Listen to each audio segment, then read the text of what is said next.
How's it going out there, YouTube? My name is Jesse, and I am the curator for the Golden Age, and this is another... This video came out late. Dude, I mean... You show me that like it's supposed to mean something. Dude, it's Christmas. It's been a busy week. Can we just get on with this? Okay, fine. Alright, this is... Lost Heroes of the Golden Age. Yes, this is Lost Heroes of the Golden Age. And because it is the Christmas time, I am doing a treat for you. I am doing one of your favorite characters in Harvey comics. You're reviewing the War Nurse. No, why would you think I was doing War Nurse? She teams with the Girl Commandos. Oh my god, really? Hey, I'm a guy. You are a pig. And besides, we are doing the Black Cat. She's a hottie, even better. Oh, good lord. Okay.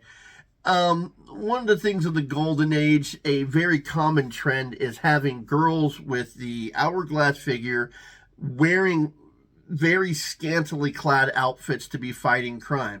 A lot of women consider, or a lot of people consider Wonder Woman, Freudian slip, to be the first one of those to start the trend. Actually, she wasn't the first one. People like Phantom Lady and Black Cat, which we're reviewing today, actually preceded Wonder Woman. Black Cat preceded Wonder Woman by 4 months. So she may have been on the start of the trend. Now, Black Cat is an interesting figure. She started off on a different publication, and she would move over to her main publication, or to Speed Comics for a while, before she would get her own self-titled publication. And not a lot of people on her first publication, which was Pocket Comics, went on past Pocket. So the fact that she was able to do that shows how much popularity that she had. She was the cover of 3 issues of Pocket Comics, plus becoming the featured story of the last issue, where she was more middle of the pack in the previous 2. Now, she is an interesting superhero. A lot of female non-powered superheroes would follow a very similar path to what Black Cat was doing, being somebody in high society, turning into a superheroine. And it was really interesting because she was a movie star that did it, not just a socialite. So we're going to go ahead and we're going to cover where she started, a little bit about the changes that her character has gone over through the years, especially with her own self-titled publication. The fact that she didn't just have panel stories, she also had a lot of text stories. And I mean, her popularity carried her through the 60s, which a lot of heroes started fading out by the time the 50s even came around. So let's go ahead and cover the Black Cat, and you can see what kept her going for so long, even if it wasn't always just panel stories. They tried to give her a revival, but it wasn't met with a lot of fanfare. But I'm thinking that if they tried to put her out today, she might actually gain some popularity. So let's go ahead and get this review and first appearance started. The Black Cat. The Black Cat, Linda Turner, first appeared in Pocket Comics #1 in 1941. The original publisher was Harvey, and she was created by Alfred Harvey and Al Gabriel. Now, Linda Turner was a movie star / stunt woman, and she worked in Hollywood. She got kind of bored with all the make-believe that she had to go through and wanted to go out there and do stuff. And when she found out that her director was actually a Nazi spy,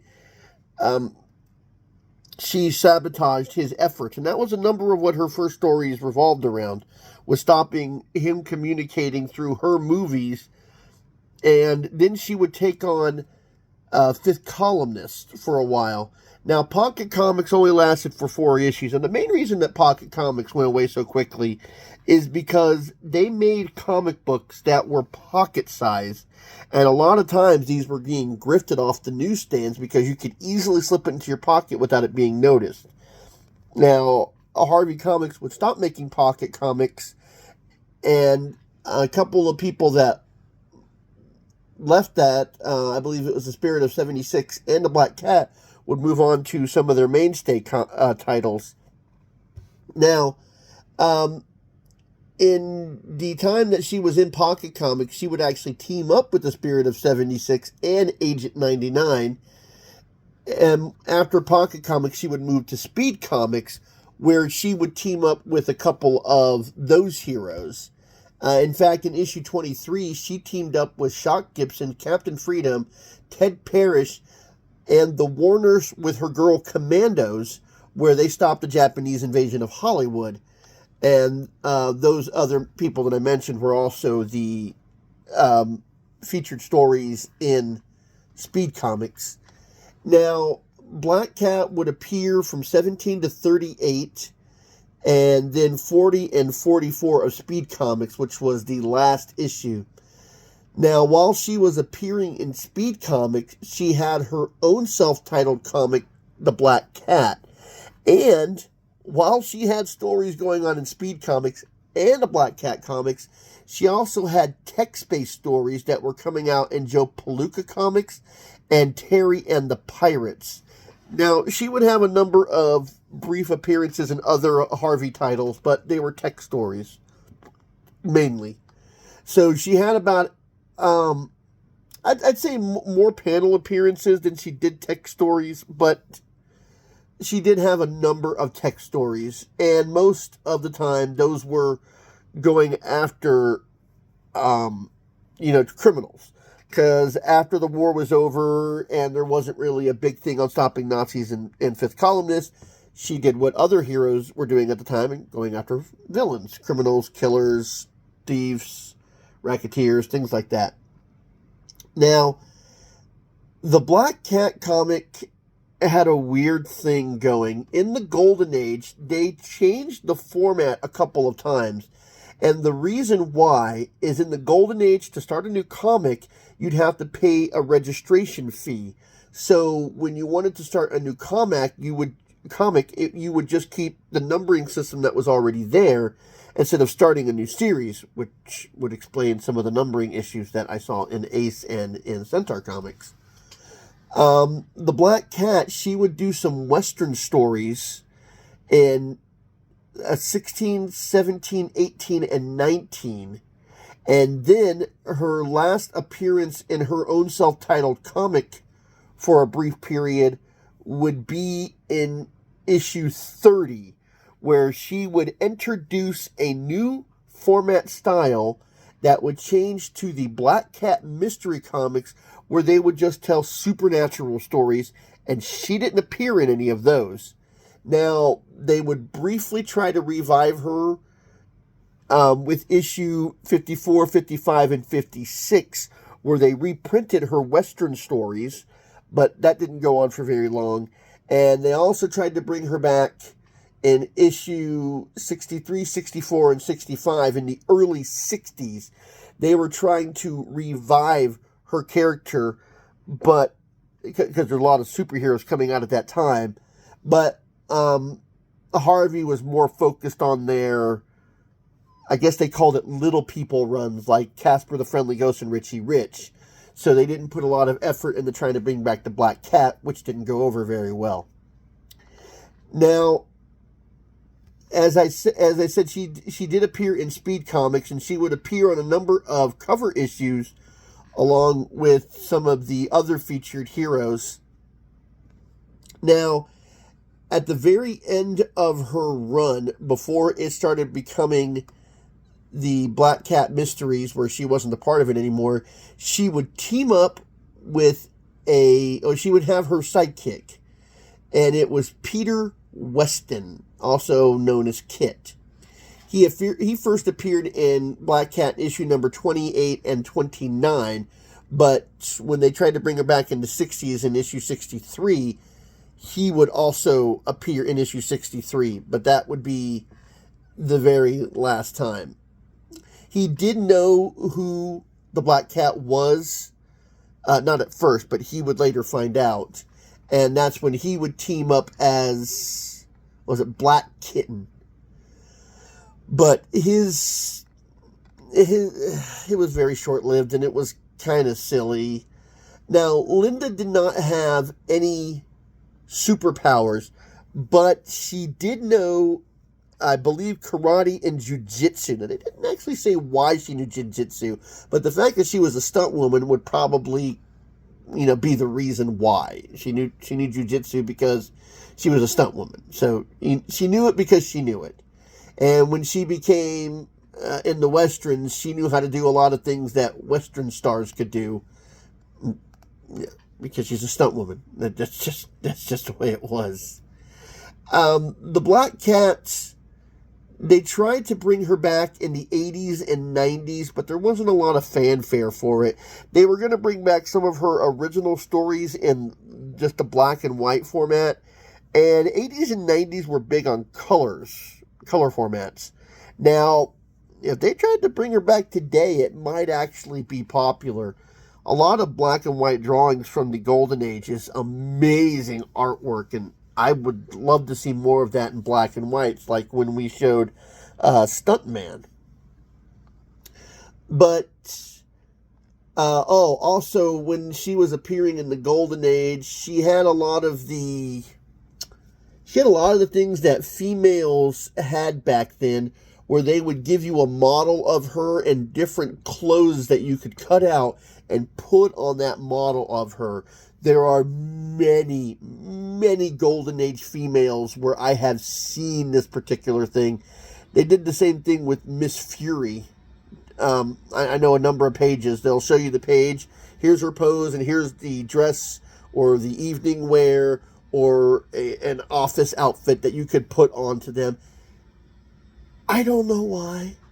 I mean, these girls were scantily clad and hourglass shaped, because even though they were trying to get girls into the comic books, we know what their shapely form was actually doing. They were trying to get boys to read them, because boys wouldn't read superheroine stories unless there was a reason to, and look at Golden Age females, you'll see exactly what I'm talking about. But like I said, when 63, 64, and 65 was an attempt to bring her back, a lot of her stories, they had reprints. A lot of her judo moves, they actually showed you how to do them. Don't get any ideas. In the comic books, just the correct form, showing you that she knew them and how to do them. She had a number of things to help her fight crime. When she was in the Old West, she obviously had a horse. She knew how to lasso. I think she had a whip. She had her own motorcycle, which you would see her around on a lot, because she didn't have any superpowers like speed or strength or anything like that. Just basically a high level of gymnastics and jiu-jitsu. Apparently she was good with a javelin and a lariat. She also had her own car and her own plane, interestingly enough. Now, one of the weird things I found, and the first appearance in Speed Comics, is a format that I have never seen before. Now, put that aside for a second. And her first appearance in Speed Comics number 17 was reprinting of her first appearance in number 1, except for a couple of pages that they left off, forming her origin. They just start her where she's already the Black Cat. Her appearances in 18, 19, and 20 were the retelling stories of her appearances in Pocket Comics 2, 3, and 4.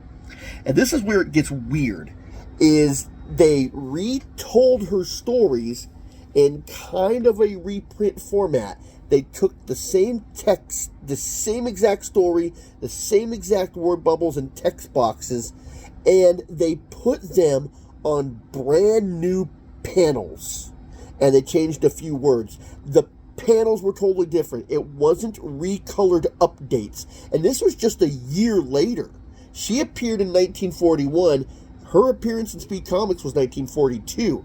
I couldn't figure out why they did this, unless, of course, they couldn't get the rights to what appeared in Pocket Comics, or they just wanted to establish a new artist. I have no idea why they took the exact text boxes and story boxes and put them onto brand new panels. I've never seen anything like that before. I've seen touched up and recolorizations, like with Torpedo Man and the Claw, where you would see the same exact story with different colors on it. And in Torpedo Man, they updated the story that appeared in the 50s. It made a lot more sense that way. But or flashbacks where you would know they would tell you the same story, but you would see different flashback panels onto it. But here's a side by side. These, you can see that the text bubbles, they are exactly the same, but they redrew story box. They redrew the box. I have no idea why they redrew them. Why you couldn't just take a 1-for-1 off of Pocket Comics 2, 3, and 4 and place them on top of Speed Comics and gone from there, I don't know.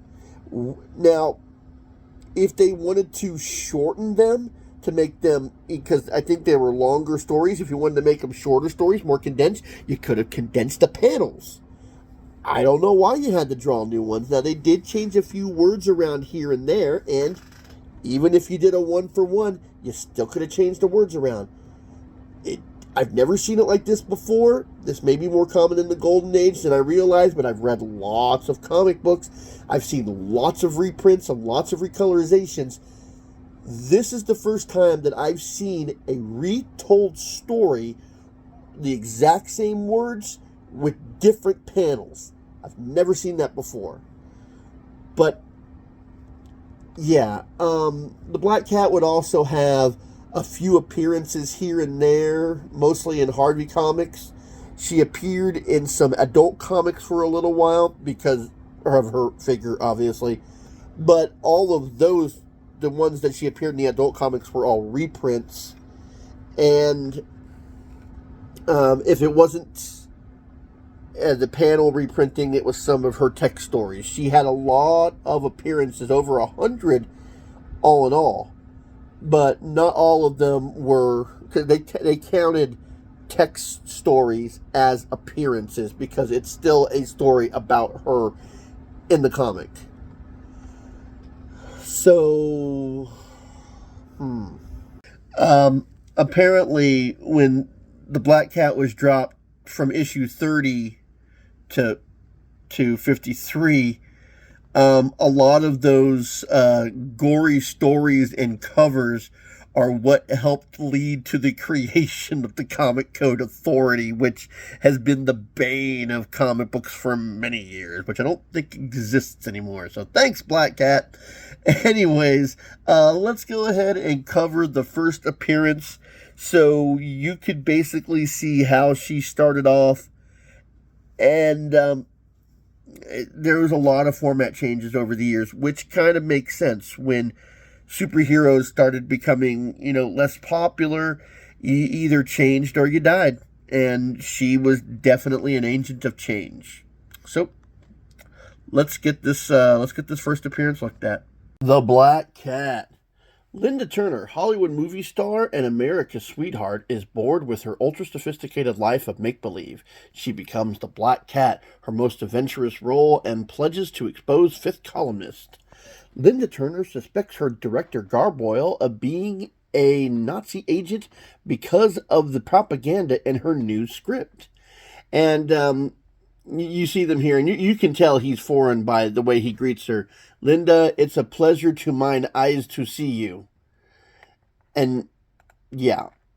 It's, yeah. Himmel, this Black Cat. What? Oh, he's cursing such language. Shame, Toby. You shouldn't be so rude.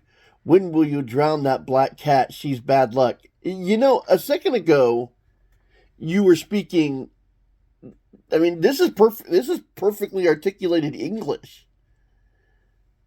And then over here, you spoke kind of brokenly there a second ago. It's a pleasure to mine eyes to see you. And then the very next sentence, you got two sentences here that are perfectly, give me back my script, goodbye. Don't be silly, Garboyle. Toby is just too precious. She said that she's suspected him to be a Nazi spy for a while now, but with Toby attacking him, it gives her a great idea. So she starts working on a design. If this works, I'll kill two birds with one stone. I'll have my thrills and do my duty for my country. Oh, you're an adrenaline junkie. Okay, so she starts to make an outfit. 2 days later, Linda dons the dynamic disguise. Henceforth, I'll be known as the Black Cat, and I'll make Garboyle lead me to his mastermind of the Nazi spy ring. You messed up on the color palette right here. The mask is supposed to be black because you are a black cat. It's black for the rest of the issue. I don't know why it was white here. Of course, the white doesn't look too bad either, to be honest. Meanwhile, the editorial's office of the Los Angeles Globe, Rick Horn, think you can get the dope on the Nazi spy ring? Possibly, Marks. He says that he basically wants him to get the inside scoop. I've been receiving certain tips that Garboyle's the Hollywood propaganda agent for the Nazi spy ring. Where did you receive a tip like that from? That's what I'd like to know where you got the tip from. Let's investigate that. Okay, that's Garboyle's home. I'll have to get in somehow in order to get the dope. So he sneaks into Garboyle's home by going into the second story. And then he finds the Black Cat up there too. Someone else is here after the same game. Careful now, Rick. So they both went to Garboyle's and they both went to his home. Holy smokes, a gal. Have you never seen a gal before? He wants to know why she's in the masquerade, because she knows she's wearing a mask. She pushes him back on the Black Cat. He grabs her, so they're having a tussle upstairs. I mean, they're both here for the same reason, and they're fighting with each other. Let me go, I'm not finished with you. Dunwinter, who's upstairs? Burglars, maybe? Grab your guns, hurry. Okay, yeah, good job. Because you two had the same agenda and you decided to fight about it, you've alerted them to your presence. Okay. So they decide to hide under the bed. Look at their faces under the bed. You see anything, Hans? Perhaps it was the window. We'll close it. But I'm sure I heard a noise. Whew, that was a close call. Okay, you think it's the wind, so you didn't check under the bed. All right. After the fifth colonists return to their meeting, my hunch is right. Garboyle is working with the spies. I know it, and that's why I came here. You mean you're thick-headed enough to try and smash Garboyle's spy ring alone? You don't know anything about her. Why are you insulting her? The Black Cat always works alone and succeeds. This is your first mission. Neither of those statements can be properly verified because you haven't always worked alone and you don't always succeed. I mean, you're insulting her and she's making false claims. So he tells her that you're not working alone this time. We'll work together or I'll expose you. You don't know who she is. Okay, so they go to the edge of the staircase and they listen to what's being going on. And Garboyle's talking. I've inserted the shots in the usual way. Our agents all over the country must see the picture to get their instructions. Yeah, that's a good way to generate revenue for your movie, too, is by having all the spies watch it. Okay. Now, here's the scenes they watch for the time Linda meets her boyfriend. So they're listening into where the propaganda is going to be inserted. And she says that she knows what scenes he's talking about. So they jump out the second story window, which looks a lot closer to the ground than a normal second story window. Not so fast, sister. I'm only human. Come on, hurry. Well, she's only human too. She says she'll take the car. It's the fastest thing on wheels to the studio. We're going to beat Garboyle at his own game. So they break into the studios and they go around the night watchman. They invade the cutting room and get to work. Here's another scene. Cut it off. Carl will be mad as a hornet when he discovers his seams are going to fizzle. Now let's cement them together so they'll run a smooth story without the code scenes. Now they see Garboyle and his buddies have just now come into the studio. What are you doing here? Waiting to plaster your cute little map. I understand the context of what he's saying, but cute little map? Are you talking about his face? Never thought I'd use a camera for this, and hits Garboyle on the back of the head, and then she scratches his face. In the meantime, Rick is taking care of the others. I guess you'd call this a blackout, boys. Keep the girl away. She didn't like being scratched up. I'm not through with you there. Now your cheeks match. So out she goes. So she scratches him on both sides and then kicks him down the stairs. Hey, don't let him go. I want him to be free, to lead me to the big boss someday. My work is done now. I'll go. I've got to get out of here alone. You mean he'll lead us back to the big shot? And then she pulls the coat down and gives him a kiss. And he's not able to follow her, and he's all struck like that. I mean, who wouldn't be? I'll phone the police to pick up these hoodlums. Too bad I can't tell the story yet. And Linda's home is once more the glamorous movie star. What an adventure, darling. This is the life. And we'll go ahead and finish this off here the next day at the studio. Done better. That barber cut my face again. But I thought you used an electric razor. He covering up why he scratched, and she's basically calling him out. And at the Globe office, the Black Cat. What a gal. I'll find out who she is next time. No, you won't.